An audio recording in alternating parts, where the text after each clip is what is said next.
Welcome to Two Minds, One Mission, the podcast where we bridge generations to elevate your health, mindset and well-being across the board. I'm Derek Elder and we're here alongside our co-host Sharon Griffiths, where you're going to be listening to some actionable insights to implement into your life as well as a few laughs along the way. I hope you enjoy our very first episode. Right, so Sharon, where are we starting with this? Well, Derek, where do we begin, really, to be honest? I mean, there's such a big topic that we need to go over, to be honest, that I don't know if we're going to get it all in one podcast. What do you think? I think we'll be all right. Let's try to stop you speaking. Everybody knows I speak. Where we're at here, though, is like, when did we meet? Is that... Oh, gosh. Well, I think that's been, what now, about 2 or 3 months now? It's even that long. I genuinely don't think it's that long. I don't even know. Time to me just flies by, so I can't tell, whether it was a month ago or weeks ago. You're an hour ago. Or an hour ago. You're a bit murdered. Basically, menopause. So whenever it was anyway, I'm pretty sure it wasn't long ago. Yeah. Must have been about 6 weeks ago or something. I just remember coming home from work one night and there was a message in my DMs and I was like, Derek Elder, what is this? And there was this paragraph and I just thought, I just related to it so well, and I was just like, right, okay then, let's do this. Let's have a Zoom call. Let's see what our ideas are, where we are, and where do we go for there. And that night when we did the Zoom call, it was like the two is just boom, clicked. We connected. We had the same ideas. We knew where we were coming from. We were singing from the same praise sheet, basically. But we were just kind of wondering, how do we transfer that and this knowledge that we have out there? How do we get it out and things? And ideas just started flowing then, didn't they? And it must be crazy for the people that seen that as well, like kind of coming up on Facebook, Instagram and stuff, because I didn't know you. I know. And nobody knew that I knew you. And you didn't know me. I didn't know you. So people must be like, Derek and Sharon. They were. Like, what the fuck are they doing, a podcast now? Exactly. Like, all that. So people she's like 52 and he's 21. Do you know what I mean? Like, how do they connect? Well, actually, we do. This is the best part of it, is the fact that our generations collided like that. Yeah. But we came from the same points, if you know what I mean. Yeah. Even though it's very different from each side, obviously. It's pretty crazy. Like, you get to know somebody, and then like months go by, years go by, and then you actually finally start to connect, or they'll maybe pop back up in your life again. Yeah. But this is as if we just knew each other. It was like, right, it's about time we've done this. It's like, where have you been? You've been on holiday? It's the time you came back, sort of thing. I feel as if I've known you for too long. I know. So now you're like, oh my God. 100%. But it's crazy because I seen you obviously pop up on Facebook, and the thing that triggered me with was I seen you put up a post, or someone put up a post looking for a complimentary therapist, or they had some sort of issue, and everybody just kept tagging Sharon Griffiths. So I'm like, if I'm in this space, who the fuck is Sharon Griffiths? I'm so lucky let for me find out who you are. Let me tell you. And then you put up and you'd went through like a course to then start training other people how to do what you do. Yeah. 128 comments or something. Yeah. I'm like, became a teacher. I'm putting up some posts here. I'm getting 10 likes. They're all my clients. Who is Sharon and how is she getting this? And I went, I need to find out more about her. Yeah. And then that's when I went, you know what? I'm going to message her because I feel as if this is something we could offer to our clients. And then for messaging you, it was... Yeah, absolutely. Crazy. And when you come on and you told me what you did, I was like, this is what my clients need. Because I've done this for 8 years now, and I've sat with clients one-to-one and went through all their health, and I'm just like, what you supply for everybody is what I need for my clients, So I was just like, wow, I've got this opportunity now to offer this to my clients, and you've got this opportunity with us two working together to offer everything to our clients, and not just clients, everybody. Yeah, and it's just getting out there and put through stuff like this as well for people to take a lot away from it. Talking about you being a complimentary therapist for 8 years, when we recorded that initial video, obviously, we went to your house, we were trying to announce the podcast. Right, Sharon, how many takes was it to get that out? That sentence? About 50. Aye. I'm Sharon Griffiths and I've been what am I getting, Derek? Derek, what am I? Derek, I couldn't even get my name out, honestly, and you just kept laughing, and I thought, thank God, because I just could not even get my name out.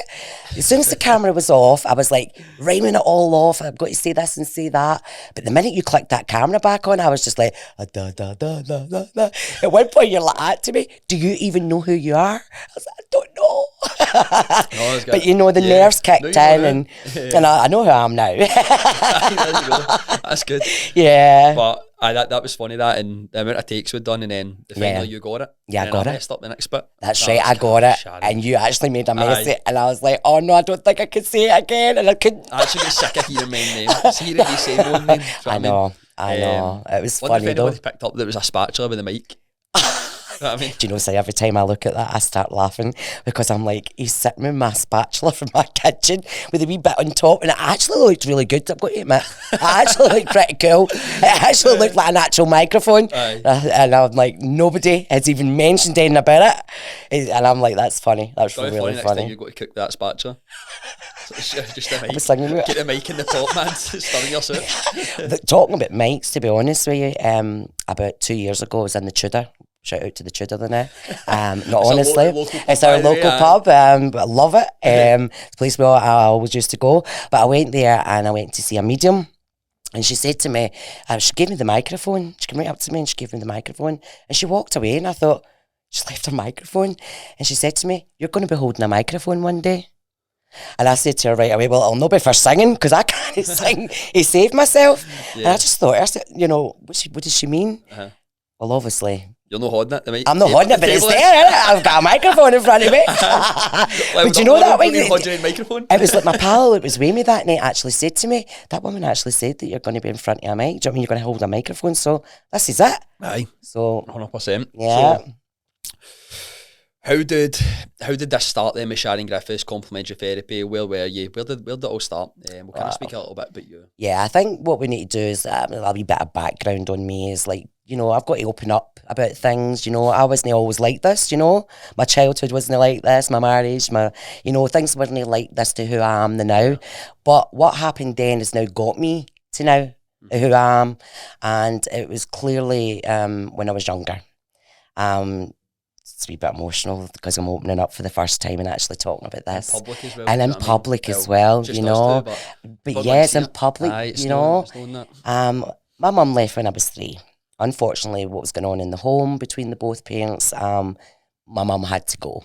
But she left my sister and I, which was really hard because my sister was 8 and I was 3. She took us to a friend and just left. And Dad had to come home from work and he had no clue that mum was gone.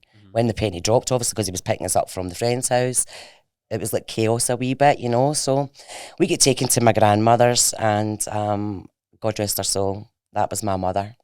That woman stepped in and right up to the platter she came. My dad disappeared as well. He actually went to look for my mum. He's found out what was going on, but he went away to work as well. So he went to work and he sent money home. So we were really secure at that point because we were in my grand's. Does that make sense? Yeah. No, because obviously what was going in the home, I was too young to know what was going on, but it was obviously affecting me in certain ways. And when I got to my grand, that was like the most security I ever felt.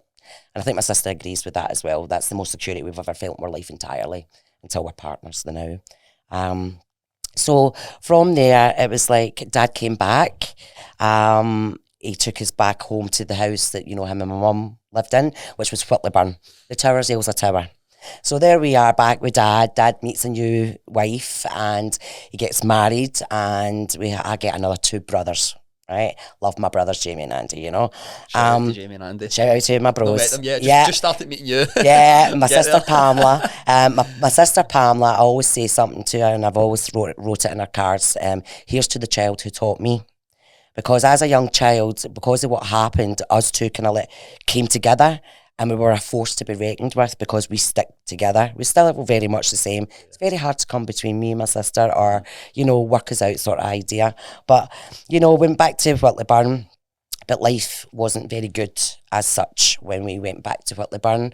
As Jamie and Andy were born, obviously we needed more space, so we got a bigger house in Cathkin, and that's our family home to this day.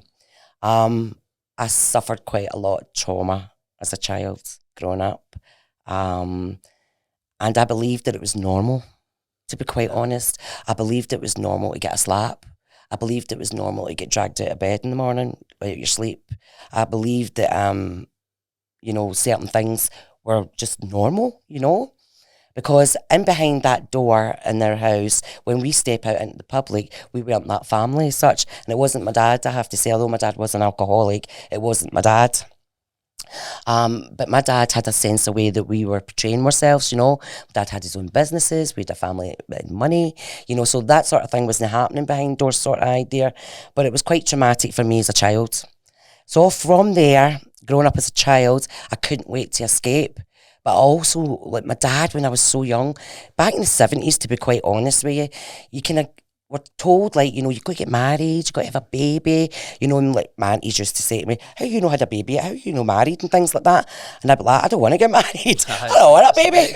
You know, like, yeah, absolutely. You know, you've got to do this, you've got to do that. You know, we had our babies at 16, 18 and things like that. And I'm like 20 and I'm like, no chance. That's the thing about this as well. And why it's such a good match for us, because it's that generational thing. And it's like, you're from a generation that's completely different to my generation. The norm was for a 16-year-old to have a baby and then get married by she was 20. Yeah. Now, 16-year-old has a baby, it's like, seeing her, she's pregnant. Yeah, exactly. Do you know what I mean? Yeah. It's like, no, you don't have a baby until you're 30. That's... Do you know what I mean? Until you're... But I think that's probably came from, like, parents now who have grown up and they've had that expectation, they've done it and they've went... Yeah, they know. And they're like, if I didn't have Wayne's, I'd have a lot of money now. Absolutely. So it's like, right, you have your kids a wee bit later. Make sure you're a bit more stable. Make sure you know who you are, know who you want to be with. That's before it. You get caught in Make sure you can afford them. These relationships and certain things. That's the most important thing. Like, we didn't have, a lad didn't, to be honest, is like, you know, you've got to afford your babies and things like that. It was just like you had a baby and you look after your baby. I was quite naive in that sense, do you know what I mean? Because I was daddy's little girl. If you know what I mean, I was daddy's baby girl, so I got what I wanted. Do you know what I mean? So I didn't have to worry about things that way. But then when the reality hit, when you had your first baby, you're like, oh my God, I've got to afford this, I've got to afford that, I've got the rent to pay, I've got this to pay and that to pay. Daddy wasn't able to pay it anymore. Yeah. Do you know what I mean? And then it was reality hit. Do you know what I mean? Your parents gave you so much, but it wasn't, you were meant to be at home looking after the baby. Mm-hmm. Whereas... It doesn't stop for there as well, because then you're always thinking about looking after someone else and then you don't put yourself first. And this is why, like, the people we work with now, and this is something we obviously are going to touch on, is how much an impact, like, the parents can then have on their child. Absolutely. But from a child growing up and obviously getting that expectation, and then they have their baby, all of a sudden they're starting to look after someone else right away. So whether that is 20-year-olds, you know what I mean, even younger, and they're looking after someone right away. Yeah. Then later in life, they just start looking after everybody. I know. And then they get to their 40s, their 50s. Don't look after themselves. Like, the last 30 years, I've let myself go. Yeah. I'm in a position right now where, like, I've just continually looked after everyone else. I've not put myself first. I don't actually know who I am. Yeah. I'm in my 50s. Yeah. And it's like, let's feel good for 50.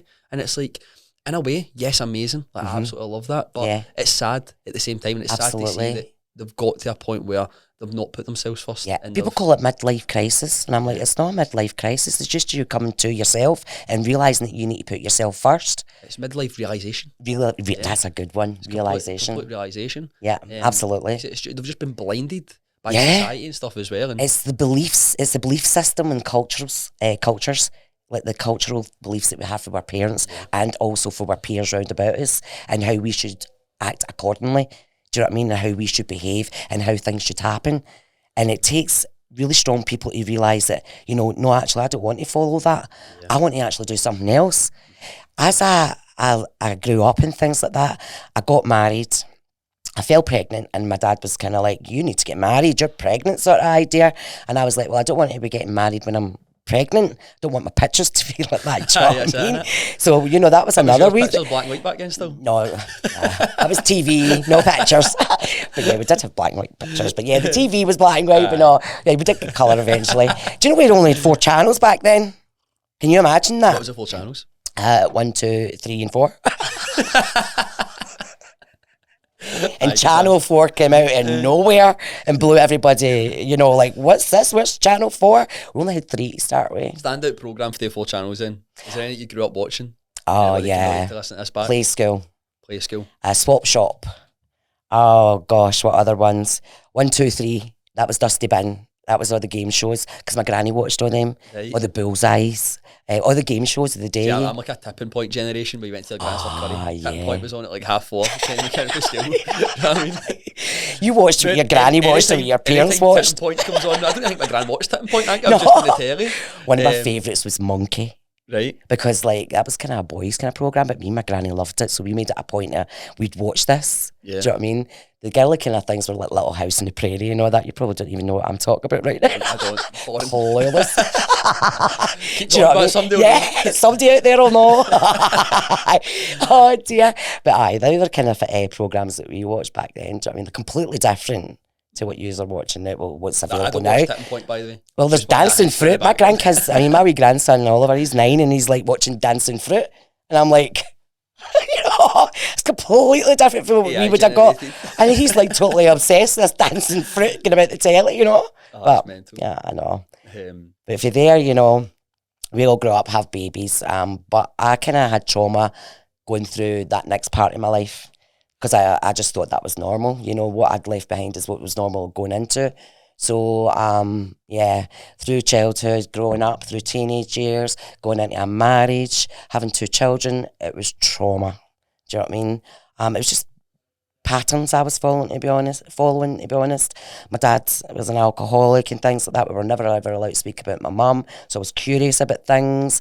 Things were overloading my sensory, if you know what I mean.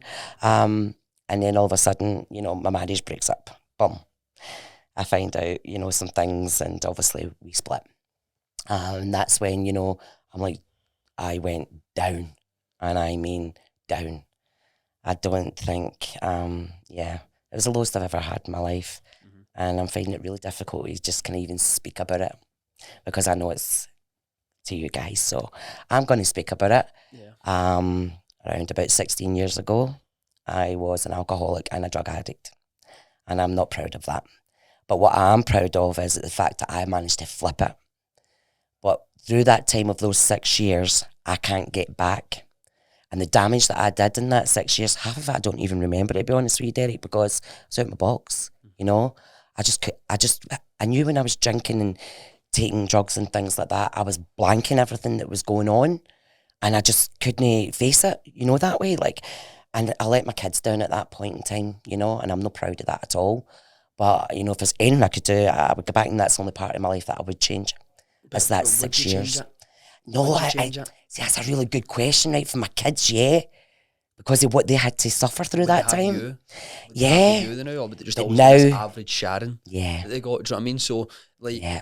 But your kids would probably go, like, I've took these 6 years as well, because see that 6 years in your kids' life? Yeah. See if they take it the right way, yeah, then that can change them to be better people as well. Exactly. So they always learn lessons from it. So it's a good way to look at it. And I found this realisation obviously pretty young, do you know what I mean? Yeah. Like, I can't believe how quickly, like, I didn't cotton on to this until I was like 38. Do you know what I mean? Like, you're 21 and you know what I'm talking about right now, this cottoning on what I'm saying. But we will explain what we mean by that in time, do you know what I mean? It was just a penny drops all of a sudden. And I knew that I couldn't continue doing what I was doing. It was a road of destruction, and it was going nowhere but down even further. I don't think it could have got any lower than what it did at that point. And that's when things started to change for me. And I think the first thing I had to learn was humility. The things that I had done and caused, what I'd done to people, what I'd done to my children, what I'd done to my family. And the minute I started going around and apologising and realising it became really emotional to me, and it became like, oh my God, I can't believe I did that. Do you know what I mean? Like, what am I going to do to fix it? That's when I started to really go, right, come on, get up, get moving, start fixing things, start doing it right, and figure out where you go from here. Do you know what I mean?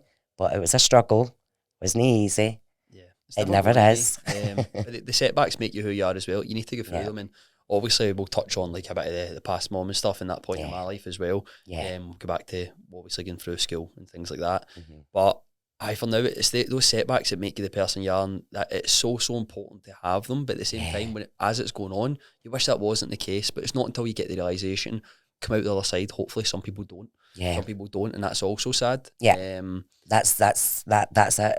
They don't believe they have the strength, and you've really got to know you've got strength in there. You're the only one that can do it, you know. I know. It opens people's eyes up, definitely, listening to things like this, but at the same point, it'll take them back to a place where they were, and we're here to, like, we want to, like, obviously raise the standard of everyone's life and health and living, but we also need to speak about, as we said, real issues, things that actually go on in people's life. Like, it's all well and good sitting here, so if you're on a pedestal, like, oh, we're about Sharon Body and Soul, exactly. No, honey, I was an alcoholic and a drug addict 16 years ago, and a lot of people are going to be shocked by that, probably. A lot of my clients are going to be like, what?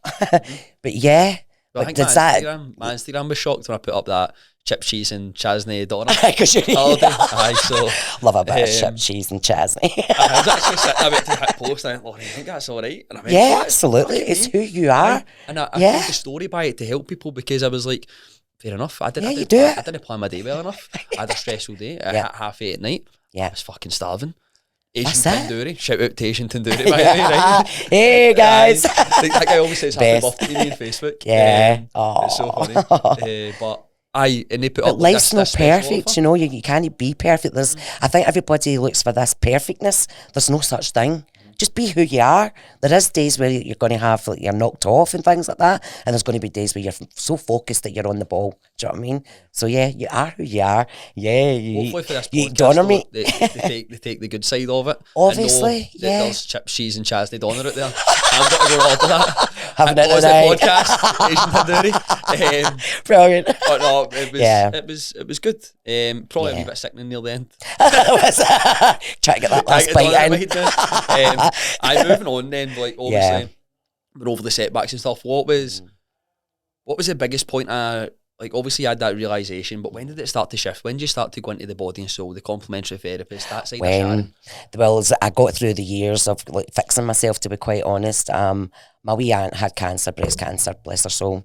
And she'd got some chemotherapy and radiation. And I just remember afterwards I was rubbing her shoulders, and she said to me, "You're very good at that. And I'm not being biased, but you should really, really do that." And I kind of thought to myself, maybe this is the road that I should be on. Yeah. Because when she said to me, "That's so nice," she was taking a lot of comfort from what I was doing, I thought, I'm helping her. So I thought to myself, I really want to do that. I want to start helping people ease their pain. Yeah. And then it really got really, really into it. Do you know that way? Like, I thought, I'm going to go to college. I'm going to do this. I'm actually going to change everything and just go do this. And I did. Brilliant. I signed up, I went in. My lecturers, Dawn, Jeanette and Christine, they were my mentors through that time throughout. Christine especially, big shout out to her. She was an amazing lecturer. She taught me everything I know. Even the things that, weren't meant to be taught, she taught me. Because she knew I could massage, Yeah. But in your first year when you go into beauty, you got to do beauty therapy first. Yep. So you do the first year of beauty therapy where you're doing facials, eyebrows, eyelashes and all that stuff. Nails. What a laugh with nails. I cannot do nails, by the way. You would get a laugh if you've seen them. Just as well I'm not looking for nail arts. Anybody that knows me, especially like Sam Hannaway and all that, they'll have a right good giggle about that because like I cannot do nails, right? Even Sam tried to show me, I still cannot do them. But I got a qualification in them. So I did the first year in the beauty therapy and I kind of struggled with that because obviously it was like the first year back in training again. I was 40 odd years at 40. Gosh, I can't even remember what age I was back then. But I was 40 odd, do you know what I mean? I was going back to training again and I was just like, how do I do this? Do you know what I mean? But I got through the first year and because I knew the second year you get to do massage and it was a more holistic approach, like the hot stones and things like that. And I thrived in that year. Like I came in 6 weeks early. Like everything, all the S's, everything was done. Boom, signed in at the door. And they were just kind of like, go take a walk. You don't need to be here. Walk for 6 weeks. I walked for 6 weeks, basically. Do you know what I mean? Like, because I'd finished, I'd wrapped everything up. Because I was so passionate, to be honest, in what I wanted to do. And I knew that thereafter I was going to comp therapies, which is different from holistic. Comp therapies is more a clinical practice. You learn more advanced movements and things like that. It's more about providing an alternative medical kind of service, being calm about things, it's about the calms. So I went and did my complementary therapy. Absolutely. But if you've been a complementary therapist for how many years? Well, when you start your training, you start counting it from them That was a joke, going back to that video. Oh, I know that video, you kidding? You just had to say 8 years I don't there. even remember. I was like, well, if we go back, I'm like, how many? Oh, I know, don't even go there, honestly. Oh, I know, I can't even believe that. I couldn't even remember my own name that day. Right, anyway, what were you saying? I totally took you off. I know you took me off there. We're going a bit quicker. I'm not. We'll talk about menopause through some parts of this because people will get what I'm talking about with that, I've had about 6 texts in that. No, it's just menopause brain. You're getting it now, though. I'm picking up. Aye, so I did the comp therapies and I got to admit the best feeling in the world was getting on that stage and graduating. Yep. And knowing that I had knowledge and key knowledge. But I thought I had all the knowledge at that point. But it wasn't until I started Body and Soul that I realised that I'm working with the clients all the years. When I started sitting down with clients and starting listening to them and hearing their stories and how they've been to the doctors, how they're suffering from mental health, how they're dealing with ailments and illnesses and diseases and things, how they're on waiting lists and all that, how they're given so much tablets. but they couldn't tell me why they're getting all these tablets and tests and things like that for what's going on in their body. And I realised that I could tell them why. And I realised that's where my key is, my key to my knowledge, because I do know how to do that. So I started advising my clients because that was part of my job. And then when you start to do it, you start to gain more knowledge, because it's like case studies in a way. Yeah, you're taking like case studies, and then I would take them away and I'd study them. I'd look them up and see what was the best way to move forward for that client. Maybe you should do this, maybe you should do that, but always check it with the doctor, because we are not allowed to prescribe or diagnose. Yeah. That's one thing we're not allowed to do. But we can say, you may have things, but, as long as the doctor clears that, you could try that, try this. So that was where it led to with me. So you're at now, then? But the good thing about me is, in previous, my dad made sure that me and my sister went to college and uni. He made sure that we got qualifications behind us when we were younger. When I was 15, I was taken out of school and sent to college to do a business administration so I could run my dad's companies. So I did that. And also I went to Langside College and I did social science. I did like politics, history, philosophy, psychology, sociology, communications, all those subjects. And then I went on and did psychology and sociology as a degree. So my dad made sure, like my sister did microbiology, biochemistry, all that kind of stuff. He made sure we were, clued up, well, qualified, that we would have something ahead of us. And I didn't really appreciate it at the time. I wasn't getting it at the time because I think I was so young. I was wanting to party with my pals and things like that. Do you know what I mean? Like, I really need to study and all that, kind of stuff. Like, no. But this time round, it was more different. I was more focused. I was more, I'm going to get that qualification. To the point I ended up coming out with distinctions all the way. Do you know what I mean? My full sheet came out distinction. Sorry, I couldn't say that there. But do you know what I mean? Like, yeah. So when I achieved that, that was something, it meant the world to me, because it wasn't the old Sharon, if that makes sense. That's the thing. It was like a brand new Sharon. It was like me saying to the world, hi, I'm Sharon. Yeah. Pleased to meet you. Like getting that this is who I am. Doesn't mean, it's not about the qualification at that point. It's not about what that says in that piece of paper. No, not at all. It's about everything before it. Yeah. It's about the change in person. Yeah. Or changing pattern. Yeah, changing pattern. Everything about it. It's like from the old you to the new you. Yeah. It's like that's just been a transition. That's been a journey. Through that point in your life to get that certificate, and that's just like, it's like almost the end of something, the beginning of something new. Absolutely. It's not because that says in a piece of paper you got that qualification. That's exactly the way I felt, to be quite honest with you. It felt like I'd left all that, it was something coming off my shoulders in a wee way. I was leaving all that weight behind in a way. Pardon the pun, because I was really heavy back then. As we'll touch on that because you've seen that photograph. Yeah. But everything just kind of like come off my shoulders, like I was a different Sharon.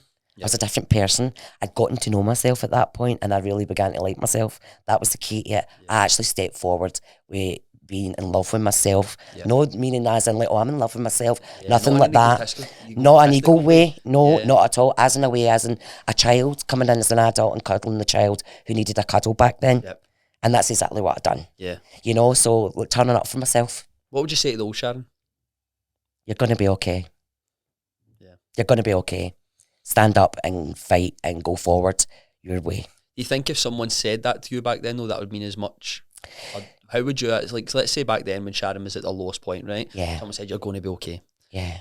Does that really have an impact? Not really. I think what I would have loved to have done to the old Sharon was would go back and give her a cuddle. Yeah. Mm-hmm. And just give her a cuddle, to be honest. A reassuring cuddle, And yeah, I think if I had heard from someone back then, it's going to be okay, I think I would have appreciated that more. Do you know what I mean?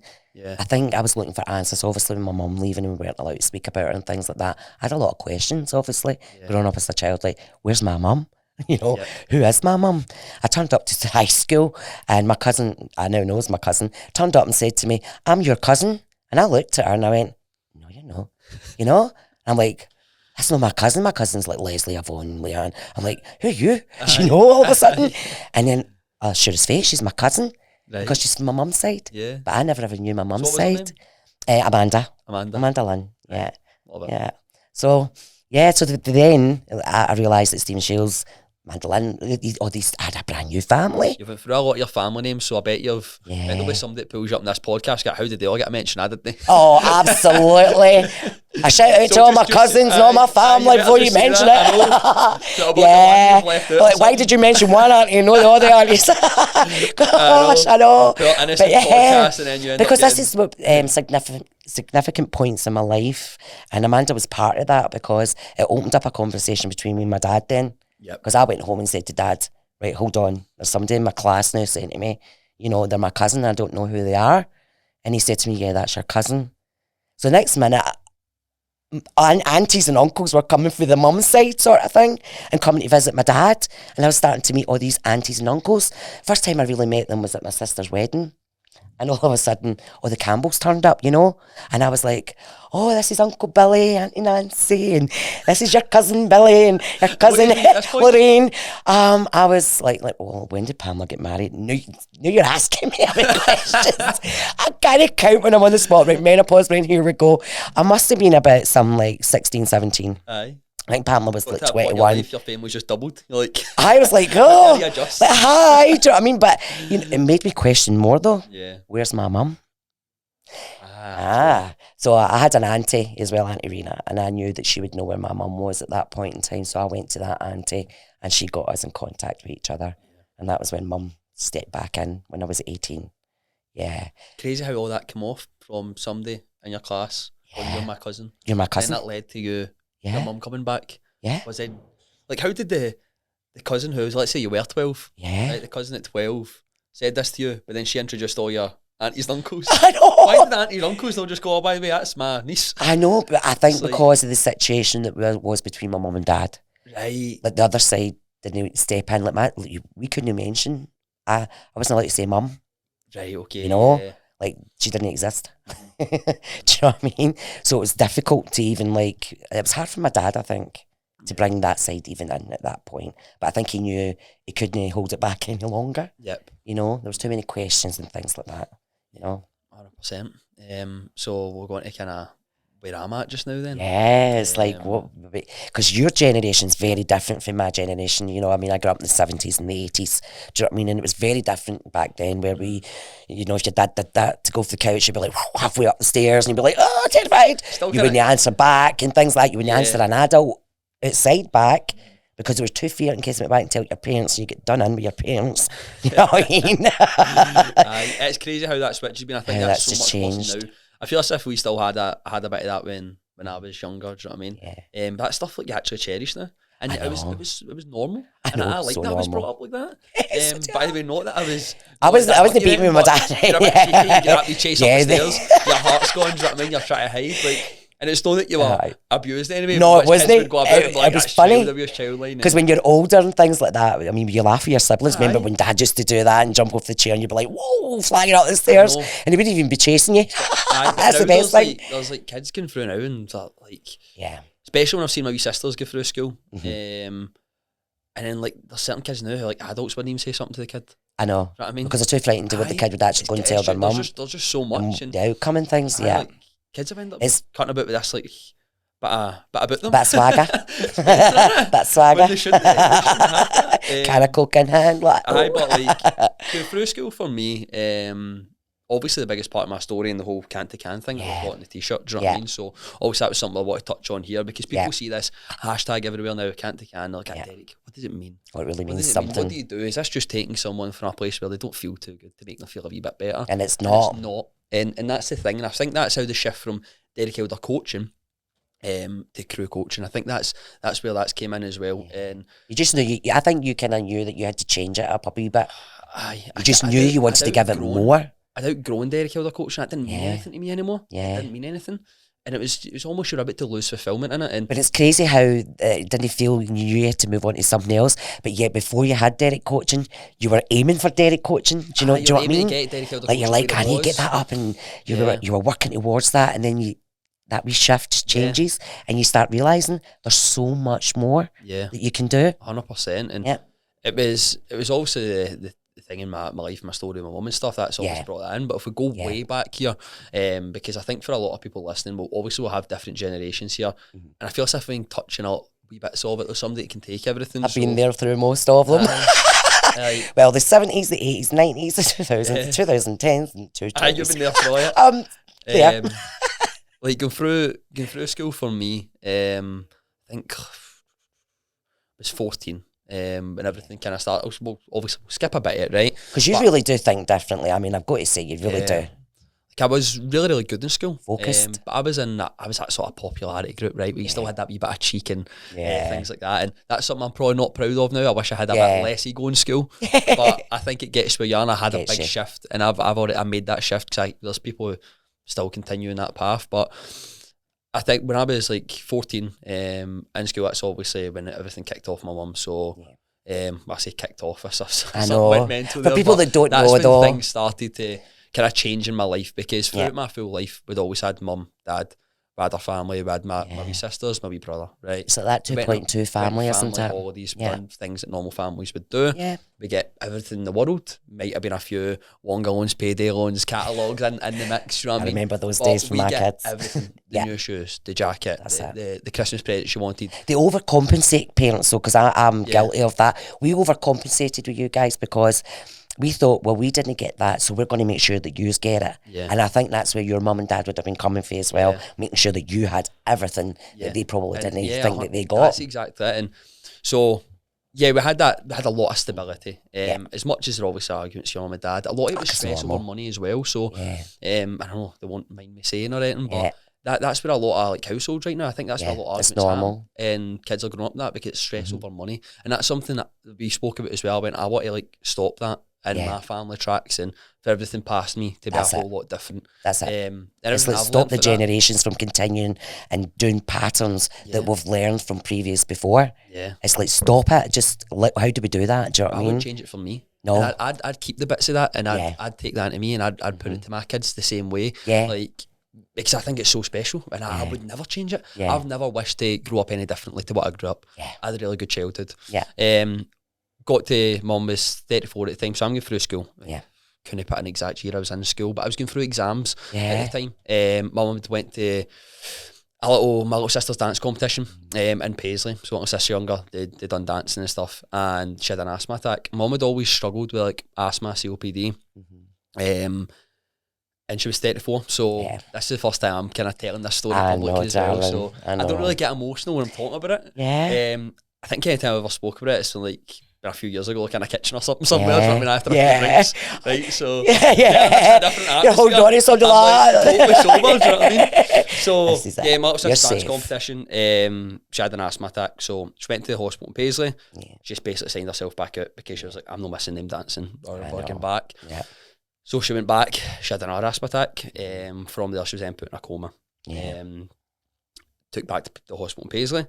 They're basically told there's nothing we can do for her, right? 34-year-old, when they're probably looking at like, might just need to call it there. But a doctor walked past the room in Paisley. I couldn't tell you the doctor's name, but it's got, no, there's one last thing we can do. Like, who's this? This is Leanne, this is what's happened.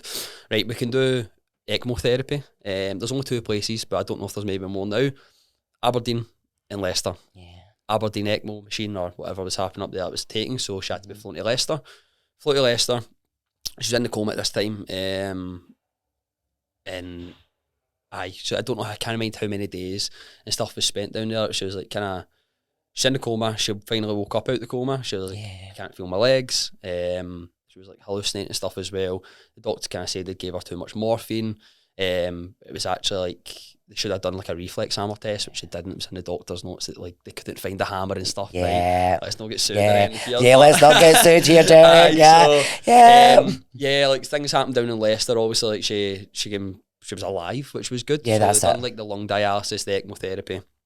That would have been a relief though, the minute your mum came to, do you know what I mean? You would have been like, whoa. Yeah, because at that point, they were like, my family and that were signing stuff to like basically off life support and stuff. I cannot imagine even like how you dealt with that situation. Like, when people who know who go through this, when they've got a relative or something who's in like intensive care unit and stuff, like you get a phone call and everything's good, right, they're on the right track, they're getting better here. Yeah. And then the next day they could be the worst they've ever been. Right, okay. Right? So it's like a very up and down situation. Takes your emotions on a roller coaster ride. I'm still in school at this point. in school, like, and this will be really good for people in school with expectations and stuff there, and I'm on my phone, and the reason I was on my phone is I was checking for a text, see, You're waiting. my mum's dead or alive. Yeah, like, you're what's waiting for your happening dad to contact you. here? School teachers, one of the teachers in English at that point was like, Derek, why are you on your phone in class, blah, blah. I stood up, Seriously? stormed out the class. That killed me, man. Like, that really killed me. Yeah. I wasn't being that person on their phone being ignorant. I was like, You weren't. they didn't know at the time. And that's right. what I've learned for that as well is, like, if somebody doesn't know something, like, you can't really, you can't really blame them as well. So you need to tell people. And I was so bad at keeping stuff to myself. You're holding it all in. Some of my mates didn't even know at that point. Probably fear. Aye. You see the fear, you know? Yeah. I remember being picked up from school. I get a phone call from my dad or my auntie and stuff, and it's like, right, we need to come pick you up there. Like, your mum's like, you know, in a good place here. Took her up to this, like, You make me all emotional right now. I know. So I think that was a point in which there was like a very small % chance of surviving. 34 down in Leicester. Anyway, she woke up from the coma. She was actually paralysed from neck down, so she couldn't actually move her hands or arms or anything. But doctors every day and my gran every day was like moving her hands, moving her fingers, getting them all back. Like, and she managed to get her arms back. So she got paralysed from the chest down. From there, she went back up to Glasgow. They basically gave her too much blood thinners that led to hematoma in her spine. That was how the paralysis happened. Okay. Yeah. Back up to Glasgow, spinal unit. They weren't sure if she could get her mobility back at that point. Yeah. But then soon found out she couldn't. She was going to be in the wheelchair forever. Yeah. And spent 2 years in the spinal unit in Glasgow. Right, okay. I think it's Queen Elizabeth. Yeah, Queen Elizabeth spinal unit. I think so. So after school, every single day, since I was 14, obviously I've got my younger sisters there. Yeah. Lily, Carly, Jay. At that point, Lily was 14. Carly was... They've got to challenge me with ages here. It's your turn. I know. Let's say... My excuse is menopause. What's yours? I was 14, right? I was 14. Yeah. With age Lily was 16, so 5 years. Lily might have been 9. Right. Carly would have been 7. Jay must have been... young. Let's say 3 or 4 or something. Right? Sorry if I'm getting you better get them right. Yeah, so we were very, very young anyway. Very young family. Do you know what I mean? Jay was like a baby. Your dad must have been like, whoa. Yeah, so going through that every single day after school and stuff. I got up to hospital to see my mum. Yeah. 2 years we finally got her back in our house. It's a house like council house, like we've always been from council houses. Yeah. We had like one rented house or something at some point. But no, as I said, I wouldn't change it. No. So scheme life, love it. So yeah, mum came back for the last 5 years. And she was like, she still had, like, she was in the wheelchair. She was learning to adapt. So obviously it took a massive toll mentally. Absolutely. But there's loads of ups and downs. She was still a mum, like, she was still there. Nothing stopped her. I think because I knew your mum going to the Tudor and things like that, your mum was some singer. Do you know what I mean? I'm glad you're getting her a shout out for that. I swear to God, do you know, I've got goosebumps right now. It's really weird. But your mum was some singer. And I remember that night she came into the Tudor and get past the microphone, and because I was like, whoa. Like, I was up dancing and all that. She was amazing, honestly. But yeah, I'll let you go. So yeah, for those like last 5 years and stuff, like she had a couple of different like asthma attacks. So obviously she was on a lot of medication at that point as well. She did live life to her fullest, even though that was happening. She had a lot of infections, and she was bedbound at times, and. You know, a lot of people I don't think would have known that either, Derek, about your mum. Like, you know. Yeah, and she really struggled. Like, stuck in between 4 walls for a lot of that last period of her life. She didn't really do much. Didn't do much at all. And she had those infections, then she'd have an asthma attack, and then she'd back in a coma. So I think there was like another 2 comas or something after the initial one, where we were told again, I don't think she's going to make it. Okay. I mean, so it was like ups and downs. But I always thought, like, I always had in my mind, my mum will be like 50 or something. She never knew this. Yeah. I had so subconsciously, you're like, that's what I'd take. Do you know what I mean? If you had to put a time on it, 50, I'd be grown up enough, all the kids would be grown up enough, like, and I think we'd be able to give her a good end to life. I'd be in a point where I'm making a bit more money, I could do more for her, and I always want to, like, I want to give her so much back. Obviously I never get the chance to do it. Your brain took you a safe place there to believe that, I think, you know. And 39-year-old, this is what happened. So obviously lost my mum back last February. Yeah. 23rd. Was it last year? Last year. Yeah. That's crazy. Because this is how we connect as well, because I lost my dad in the May. Yeah. And there was 2 important people in our lives that we lost. Yeah. Do you know what I mean? Your mum. So yeah, I basically, this is crazy me going to this side of the story because I'd never stayed out my house. Never stayed out my house. Lauren always stayed at mine. And at this point, like my dad's like had some different alcohol issues here and there as well. I mean, you go in the benders, but I think it was also normal at the time as well. That was normal, by the way, to do that. All of us did that because your dad's around ages really younger than me, I'll say. But it was pretty normal. That's what we did. We'd go out and we had a drink, you know. That's how we cope with things as well. As I said, like growing up, like mum and dad they were always absolutely amazing. I mean, you might have one thing about better. You had like obviously certain situations and stuff, but you wouldn't have changed it. Yeah. Obviously, there's things that's happened, things will get a bit more difficult. I'm not going to go into too much detail. Do you know what I mean? But it's just personal. Since Every family's probably relating to that right now. What you're saying, do you know what I mean? No family can sit here and say, you know, they didn't fight and things didn't get into trouble now and again. Do you know what I mean? Because it wouldn't make you a solid family if you didn't get into trouble now and again. Do you know what I'm saying? Yeah. So I'd never stayed out my house before. Well, I had before, but I mean, like for mum getting in the wheelchair and stuff, very little I would have stayed out that house. So my dad wasn't there at the time. I don't know if he was maybe out or something, right? Yeah. And mum I'd stayed at Lauren's that night. So before I left the house that night, I said to mum, do you want me to lock the door? I'm going to go and stay at Lauren's tonight. She said, it's fine, son, like on you go. No, I don't lock the door. She said, just in case anything happens, right? You don't think anything of it because that's just normal, like in case she has a asthma attack or maybe somebody needs in. No, I don't lock the door in case anything happens. So I'm up to Lauren's. Obviously this is February, so it's very icy, it's very cold, it's snowy and stuff. So 5 in the morning, I get a phone call from my wee sister Lily, and it's like, Derek, you need to come. Like, mum's had an asthma attack. I woke up at my bed and Lauren's. I'm like on the phone. I'm like, right, okay. I think it's really bad. So I throw my clothes on very quickly. I go out to the car outside Lauren's. I can't, like, my windows are all iced. Snowing that, so I'm trying to scrape it off. I really can't get it off. So I jump in the car and I can scrape I scraped a bit of that out my side window or something. Right? And I was like, and maybe a wee bit of the front windscreen. And I'm driving down the back road. It's like a 5-minute drive, right? I'm driving, trying to look through this wee bit, like, to get down the road. So I pull up at the house. Well, before I get down the house, halfway there, my wee sister Lily phones again. Derek, mum's passed out, like, she's panicking, like, mum's passed out, like, obviously, like, I think she was kind of going at that point, that she's not, like, awake anymore, she's not talking to us, like, so I'm like, fucking speeding even faster, man, get out in the house, pull up with the car, engine still left on, jump over the fence at the house, run in the house, and, like the paramedics and that were there at that point, and it was like a trauma team and stuff ended up coming, and basically, like, she was on the floor. I obviously missed her. Like, I must have missed her passing by a very, very short time. And they done, like, CPR in the house, so, like, 2.5 hours or something. About 2.5 hours. And the last, like, my wee sister and that were all upstairs, like, is mum going to be okay? Is mum going to be okay? And I'd always said she was, because she survived, like, 4 times with this stuff, man. Like, in your brain, you were probably going, it's going to be okay. And she'd always have a laugh about it when she, like, came back down to the comments, fucking shut up. Like, did you catch me that time? I'm not going anywhere. Like, you can't get rid of me and stuff. Oh, bless her. That one time I didn't say anything. I actually don't know if she's going to be fine this time. So they're panicking about, like, and the thing I hear, I'm at, like, the top of the stairs, they're doing CPR on the floor and down the stairs, and I just hear, like, one of the paramedics saying, like, this is the last shot of adrenaline or something. And at that point, I'm like, fuck. I know. Reality. I think they kind of got, like, maybe a heartbeat going again or something, but then our lungs wouldn't collapse. So they couldn't get both going pumping. at one time. You've got to get the lungs open and working, because that's what pumps the blood to the heart. So they couldn't get that going and stuff, and she had passed away. I think it must have been about 8 in the morning or something. See, at that point, I can't even put any words of feeling.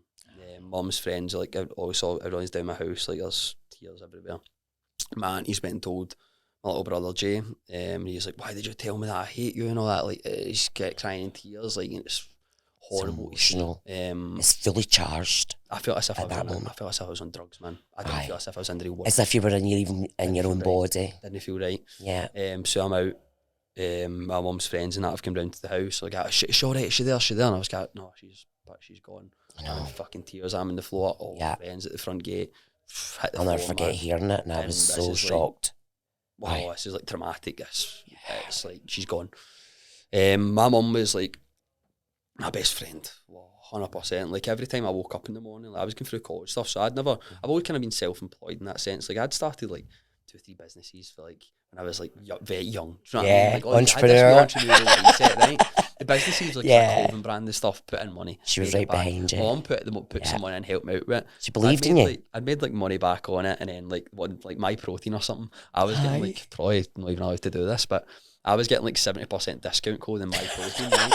So I'd met Lauren at the time, and I was buying this stuff in my protein in bulk, 70% off, man. And I'm sorry for everybody that's saying this on Facebook, by the way, you get bumped. It's commerce, by the way. So, big discount, man. I was selling it with every 30% discount. That's how you earn money. Packaging things together.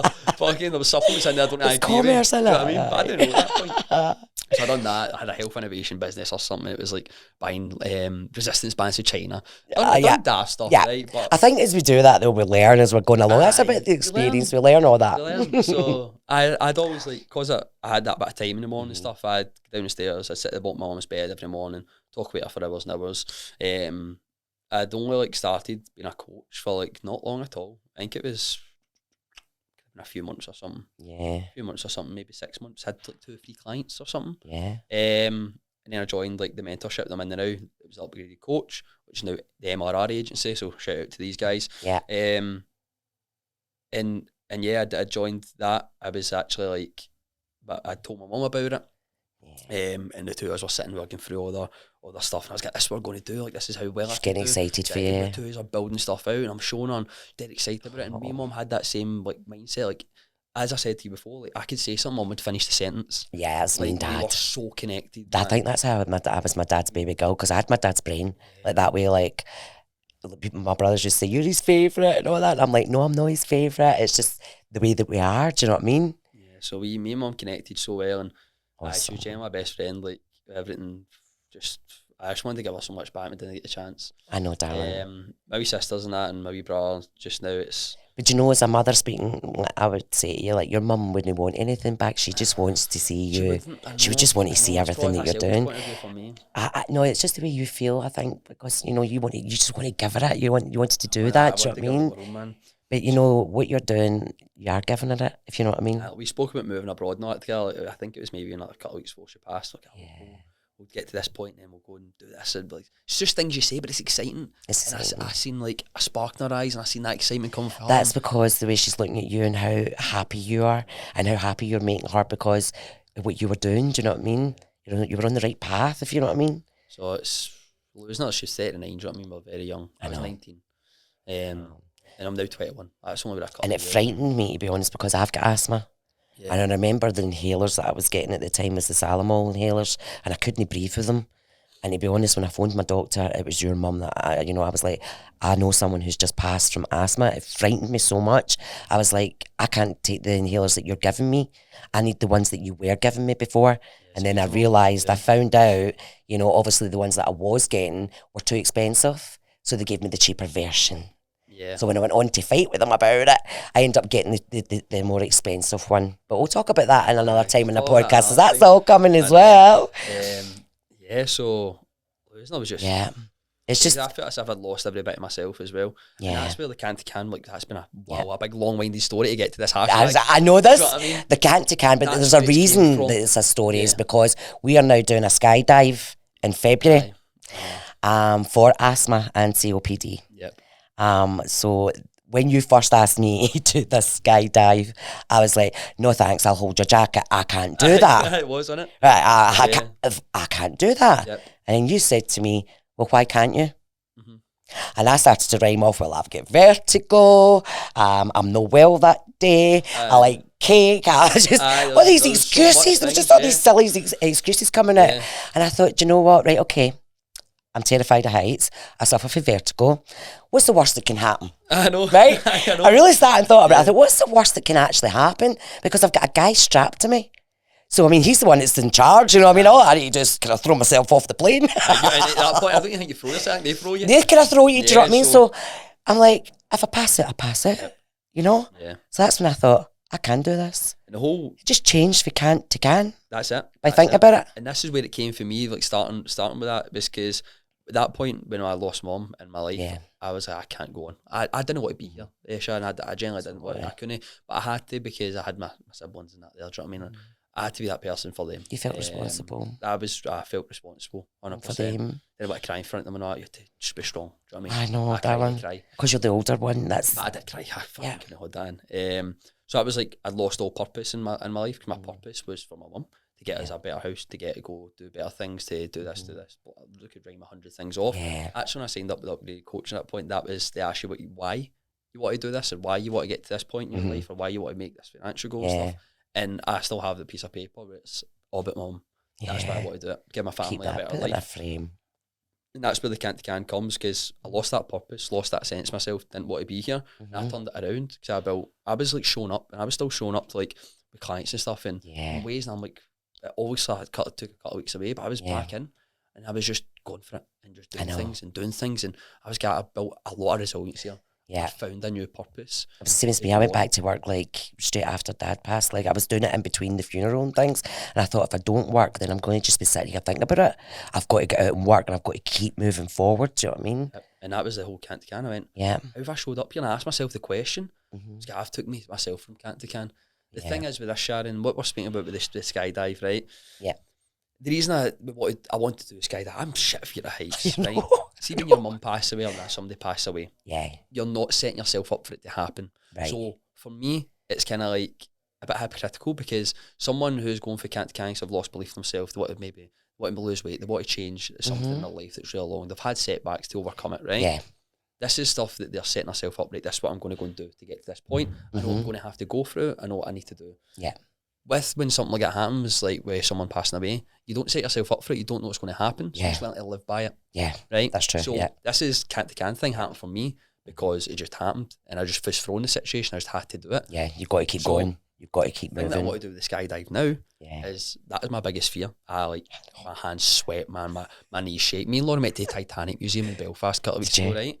And there's literally, I don't even think it's a big bit of the museum, but there was just this ledge, and there was just a big dot, right? And there was just escalators and that, and I was just like, I can't stand there, man. Like, fucking sweating. How do we jump out of a plane? See, there's the plane the way there as well. That plane, I think that's where we jump for.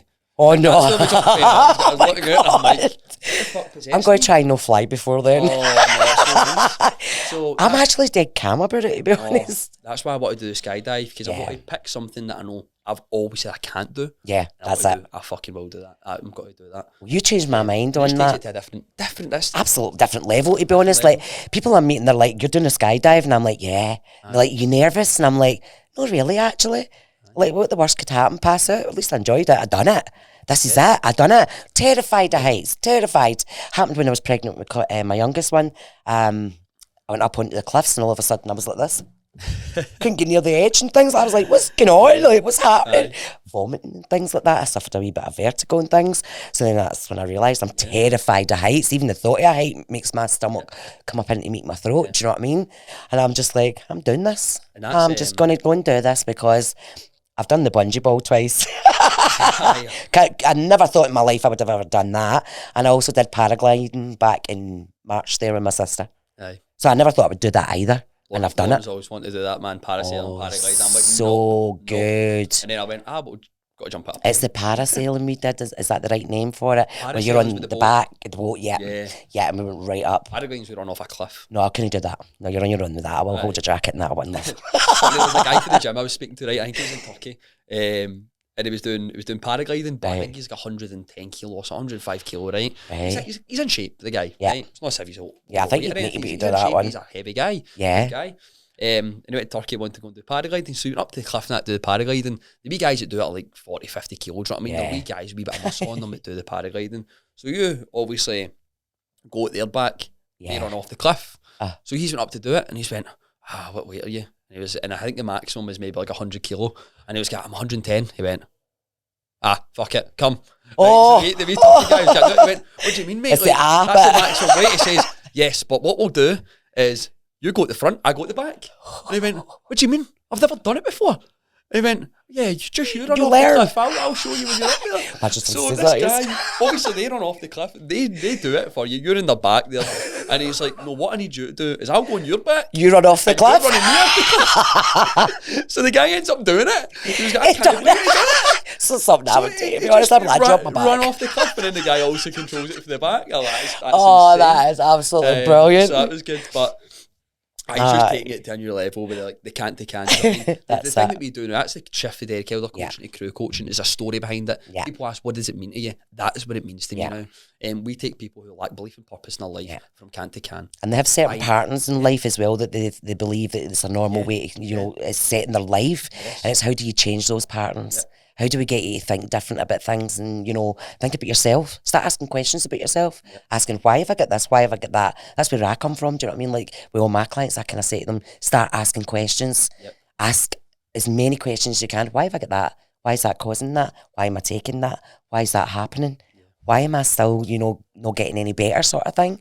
And it is about changing those patterns and getting them to realise. It's not accepting it, it's doing something about it. It's doing, something needs to change. Realising that you've got to do something to change it. Do you know what I mean? But there is things there like us that can get you through to change it. And that's what we're going to do. And through like the obviously can't they can, it's like not just a thing, but it's just a mindset switch. No, it's not. We do it through the physical side, we do it through the mental side, we do it from the lifestyle, we do it Absolutely. We cover every basis. We cover every See, part. The thing that I can't cover. That's Like, what I have do. done? Brought you in. That's it. That's why we work so well together. I think because what you do and what I do, it comes together. There's nutrition, there's exercise there is alternative medications and things like that there. Everything like treatments and things that heals the body. All the things are there that work between us two. Huge between the two of us. It's the best thing you can do. Like, and that's from a very biased point of view. Yeah. I don't understand why people don't do it. I know. Especially when they're struggling. But I do in a wee way because I've been there and I've lived that part of life.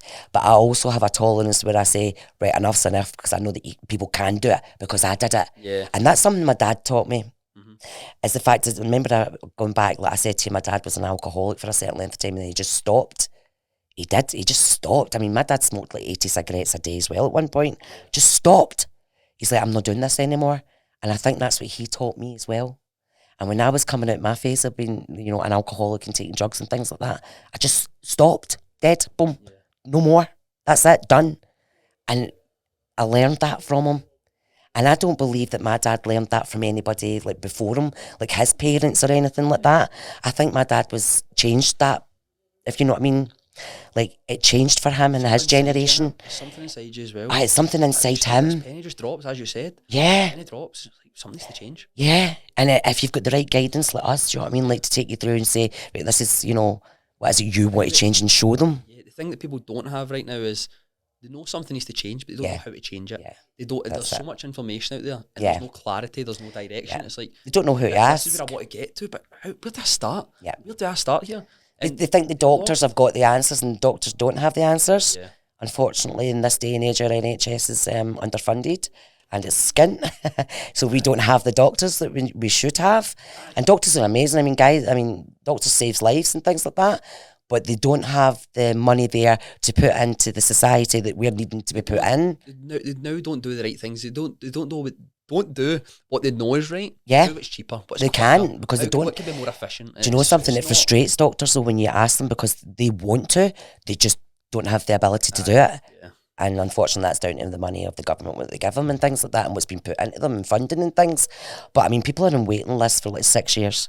That was never heard of back in the 80s. Exactly. As soon as you went to hospital, you were seen, you did all these tests, and you were sorted and put back at the door, all mended. It's bridging that gap. It's bridging that gap now. It's like, people need to start asking the question, like, why have I got fibromyalgia? I'm going to blow your mind in one of the podcasts about that, about fibromyalgia, because you get fibromyalgia through stress. Mm-hmm. So what if you didn't suffer stress? Would you have fibromyalgia? That's the question. They'll go to the root of it. It's get to the root of it. Too many people, like, this is what I've got. Mm-hmm. Anxiety is a big one. I've got anxiety. You don't have anxiety. You don't have anxiety. You've created anxiety within yourself. This is how you uncreate it. Like, anxiety isn't a disease. This is it. See all these new things that are diseases these days, and that's a disease, like alcohol, right? Then I know there's a big debate about alcohol, whether it's a disease or whether it's, something you're addicted to. Well, it's alcohol and cigarettes are seen as soft drugs. So if alcohol is a disease, what about people that smoke? Have they got a disease? Yeah. So end up with lung disease. I would end up with lung disease. Absolutely, they do. Or some don't. You know, people that touch the woods with everybody that they don't. But do you get what I'm saying? Like, 100%. it's like an excuse being made again. Yeah. Or we'll just class that as that, and that will bypass that. And no. Depression as well. Like, depression isn't this thing. It's not this disease. It's not something that's you have symptoms of depression. Yeah. You have symptoms of depression, and yes, depression's a real issue. Oh, absolutely. 100% it's a real issue. Yeah. It's like the symptoms of it. It's not. And too many people, see if you go to doctors and you do feel like shit, and they go, you've got depression, you've got a wee bit of anxiety. They now live in depression, anxiety. That's their. Yeah, they've got it in their head. That's the clothes they wear. Yeah. Depression, anxiety. And then they go, I'm depressed. I feel anxiety. And the more you're putting out, then the more you're depressed and anxious. Yeah. And it's nothing against it, because they don't know. And they then wear that person. Yeah. Whereas going, like, there's things that we can do here, we can help. And that's, we're obviously they don't realise that. People just don't realise that, though, that when they come from the doctor's side, there's nobody there to actually hold them or pick them up from there. And that's the bit where it's lacking and where you and I come in. Yeah. This is where we go, right, well, this is what, why don't we question this? Why don't we question that? Well, how do you feel about doing that? We can help as well. We can guide. We can't treat it like they go to 100%. If someone came in a really, really bad place, I'd make sure they went to a doctor. Oh, absolutely. 100%. Oh, yeah, absolutely. I'm not here to say, right, this is what you're doing, this is what you're following, like, things. Absolutely not. This is a real thing, and you should do it. No, in no way should you. As a thing. But I'm here to teach certain things, like alternative medication is not alternative medication. It's the original medication that we used back in generations back. It's now called alternative medication because that's the name it's given now. But if we really look at it, it's actually the original medication that we use. And we're not forcing that upon anybody. What we're saying is we can show you and help you how to guide you and where you want to be in life. Like things that you want to change, what patterns that you might not recognise that you might recognise now. Direction. Yeah. So yeah, and people wear it, and then once they're told this, they then believe it. Yeah. They believe it, they then live in this, and they can't get out of it. Absolutely. Instead, they actually think of ways like, this is a thing. This is what I need to do. This is what I need to try and like make change. Change in life. Make change to get out of it. Yeah. And I get that's how they lose belief. Because, absolutely. Like, they're then diagnosed, they're then told to have it. Yeah. They believe even more they have it. Yeah. If you tell yourself you've got that, anxious, you're going to feel more depressed and anxious. Yeah. And you're going to act funny as well. You're going to start looking in yourself and going, am I acting right? Am I acting normal? Am I doing this? People do that because I've had depression and anxiety. I know. Do you know what I mean? And you start analysing yourself, and that's when the anxiety really starts kicking into the brain, where you start analysing everything in your brain to the point that you don't sleep because your brain's going 24/7. Do you know what I mean? I actually listened to a podcast. I can't like state any facts or anything here, but there was like some sort of study where there was people who had depression, anxiety, and they went to the doctor. Yeah. And the people that were told you had it, compared to people who were told you didn't. Nothing. Yeah. Like there was like something in their brain that made their symptom worse. It's cognitive after process. They knew they had it. Yeah. Compared to people who didn't and they were unaware. Yeah. And they done like some sort of study, and it showed that once you are told you've got it, you then believe it, and it plays tricks in your mind, and then you start getting more symptoms. That's true. If somebody tells you you're terminally ill, you're like, you're going to believe it. I'm terminally ill. Yeah. If you don't know any different, you're just still going about your life. That's so true. And it's your mind that will fucking play into it. Play into whatever you tell it. Your brain's the most strongest part of your body. Yeah. It controls everything in your body. It makes your arms move, makes your legs move, makes you speak the words that you speak. Do you know what I mean? Neglect it. Absolutely, don't neglect it. Yeah. Next week as well, I'm starting the NLP course, and cannot wait. Coaching.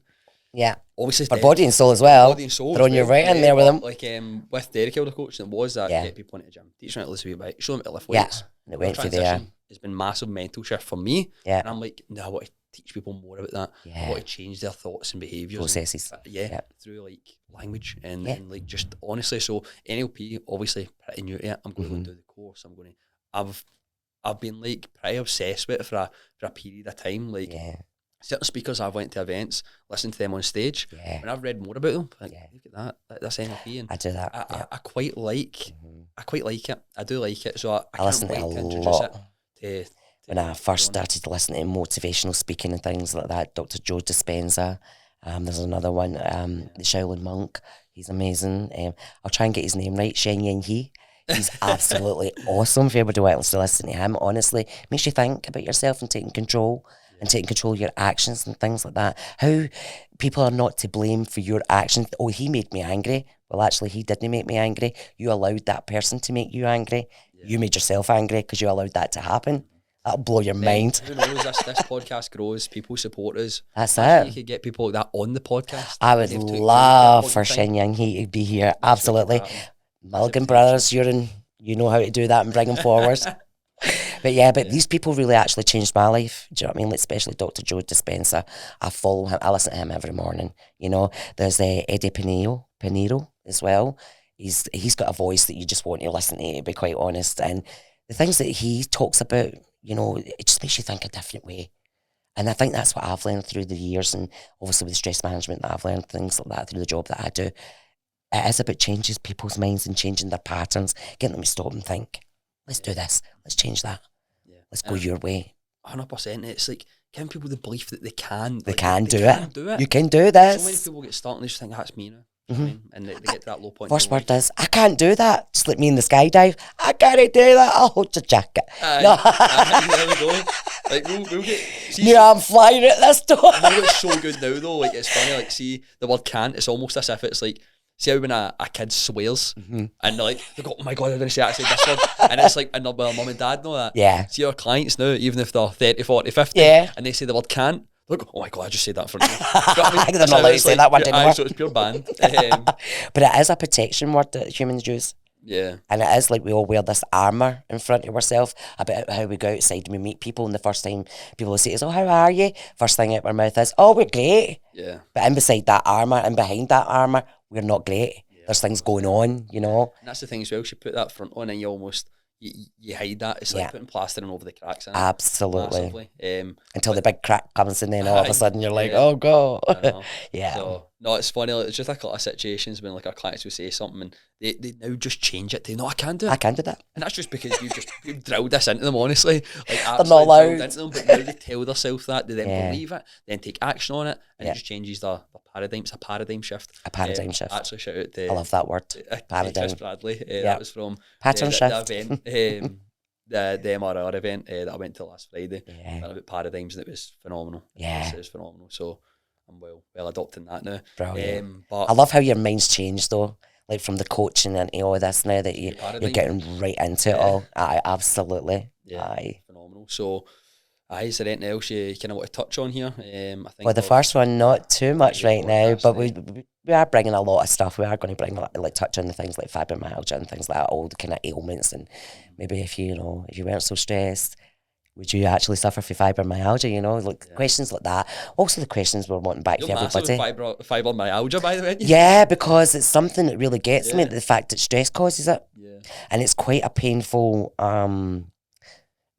as the doctors call it, disease to have. I don't call it a disease. I don't really know what to call it, to be honest, because it is stress that causes it. The more you're stressed, the more painful you'll be in, more pain you'll be in. And it kind of debilitates a lot of people, you know, causes a lot of knock-on effects to other things like mental health and things like that. So yeah, it's one of those big ones up there. It's fibromyalgia, lipedema. There's lots.